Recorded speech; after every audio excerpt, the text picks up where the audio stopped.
Hi, ಇದು ನನ್ನ Tiruvannamalai stories. ನಾನು ನನ್ನ ಫ್ರೆಂಡ್ಸ್ ವೀಕೆಂಡಲ್ಲಿ ತಿರುವಣ್ಣಾಮಲೈ ಹೋಗಿದ್ವಿ. ನಾವು ನಮ್ಮ ಜರ್ನಿನ ತಿಂಡಿ ತಿನ್ಕೊಂಡು ಸ್ಟಾರ್ಟ್ ಮಾಡಿದ್ದು ಸ್ಯಾಟಲೈಟ್ ಬಸ್ ಸ್ಟಾಪಿಂದ.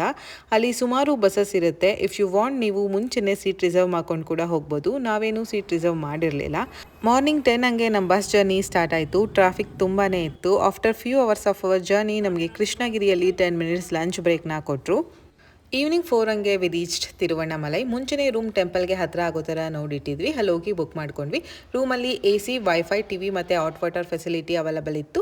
ಮತ್ತು washroom was neat and clean. ಸ್ನಾನ ಮಾಡಿ ರೆಡಿಯಾಗಿ $50 ದರ್ಶನಕ್ಕೆ ನಿಂತ್ಕೊಂಡ್ವಿ. ಅಲ್ಲೂ ಕೂಡ ತುಂಬ ಜನ ಇದ್ದರು. ಕ್ಯೂ ತುಂಬಾ ಇತ್ತು. ವಿ ಟುಕ್ ಅರೌಂಡ್ 2.5 ಅವರ್ಸ್ ನಮಗೆ ದರ್ಶನ ಮುಗಿಸ್ಕೊಂಡು ಹೊರಗೆ ಬರೋ ಅಷ್ಟರಲ್ಲಿ. ಆಚೆ ಬಂದ್ವಿ. ಅಷ್ಟರಲ್ಲಿ ನಮಗೆ ತುಂಬ ಹೊಟ್ಟೆ ಹಶ್ವಾಗಿತ್ತು. ಮಧ್ಯಾಹ್ನ ಊಟ ಮಾಡಿರಲಿಲ್ಲ. ಊಟಕ್ಕೆ ಅಂತ ಹೋದ್ವಿ. ಫುಡ್ ವಾಸ್ ಓಕೆ, ನನಗೇನು ತುಂಬ ಇಷ್ಟ ಆಗಲಿಲ್ಲ. ಅದಾದಮೇಲೆ 1 ಅವರ್ ರೆಸ್ಟ್ ತೊಗೊಂಡು ನಾವು ಮತ್ತೆ ಗಿರಿ ಪ್ರದಕ್ಷಿಣೆನ ಸ್ಟಾರ್ಟ್ ಮಾಡಿದ್ವಿ. ವೀಕೆಂಡ್ ಇದ್ದಿದ್ದರಿಂದ ತುಂಬ ಜನ ಇದ್ದರು. ಇಟ್ಸ್ ಬೆಟರ್ ನೀವು ಸಂಜೆ ಮೇಲೆ ಗಿರಿ ಪ್ರದಕ್ಷಿಣೆ ಮಾಡೋದು. ಕನ್ಫ್ಯೂಸ್ ಏನೂ ಆಗಲ್ಲ, ಡೈರೆಕ್ಷನ್ಸ್ ಹಾಕಿರ್ತಾರೆ ಅಲ್ಲೆಲ್ಲನೂ. ಪೊಲೀಸ್ ಸೆಕ್ಯೂರಿಟಿ ಅವತ್ತು ತುಂಬ ಇತ್ತು. ಅಂಗಡಿಗಳು ಕೂಡ ತುಂಬ ಇದ್ವು.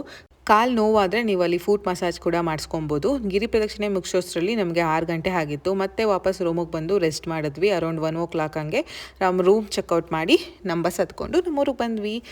V finally executed our first girls trip ಆಯಿತಾ. ನನ್ನ ಯೂಟ್ಯೂಬ್ ಚಾನಲಲ್ಲಿ ಪೂರ್ತಿ ವ್ಲಾಗ್ ಅಪ್ಲೋಡ್ ಮಾಡಿದ್ದೀನಿ. ಮತ್ತೆ ಸಿಗ್ತೀನಿ. ಬಾಯ್.